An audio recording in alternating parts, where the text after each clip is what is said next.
On the way to the Kamyaka, they came upon the ashrama of Vrishapra near the bank of the Yamuna.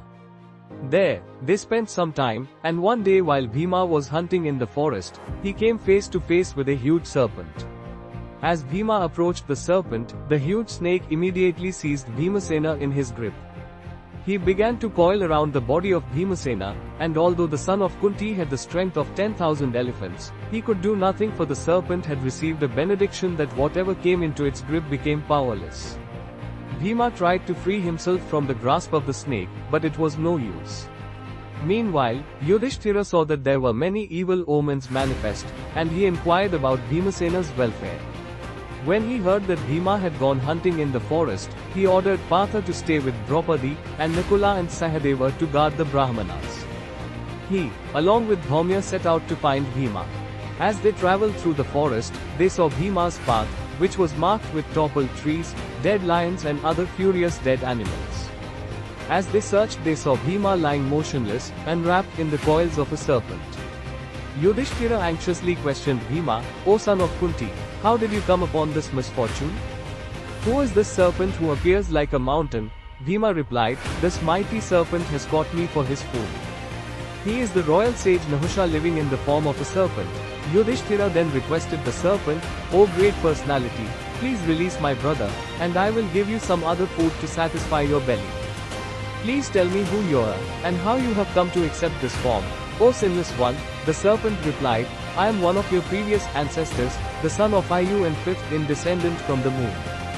I was formerly a celebrated king named Nahusha. Due to my past pious activities, I had attained the heavenly realm and was ruling in the absence in Indra.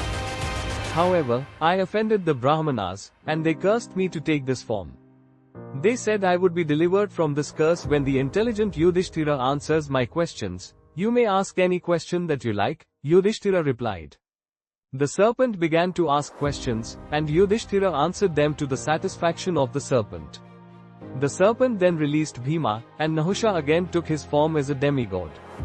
He offered blessings to the Pandavas and again ascended to the heavenly realm. The Pandavas then continued to make their way to the Kamyaka forest. Upon reaching that wooded region, they made their home there again. During their stay, Lord Krishna, the Supreme Personality of Godhead, came there to see his devotees and tried to persuade them to attack the city of Hastinapura and take back their kingdom. Yudhisthira refused to accept the offer of Lord Krishna, for he wanted to wait for the full 13 years before taking any action.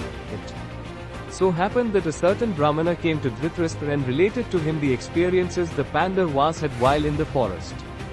He told the blind king how Arjuna had attained the celestial planets and acquired the weapons of the demigods.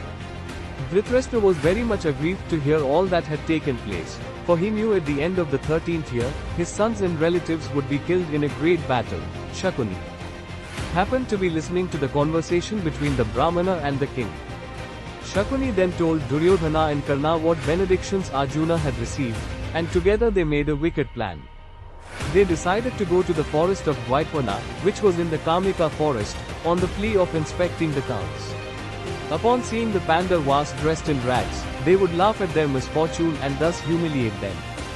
With this plan in mind, Shakuni, Duryodhana and Karna approached the king and begged permission to go to Dvaitwana to inspect the cows.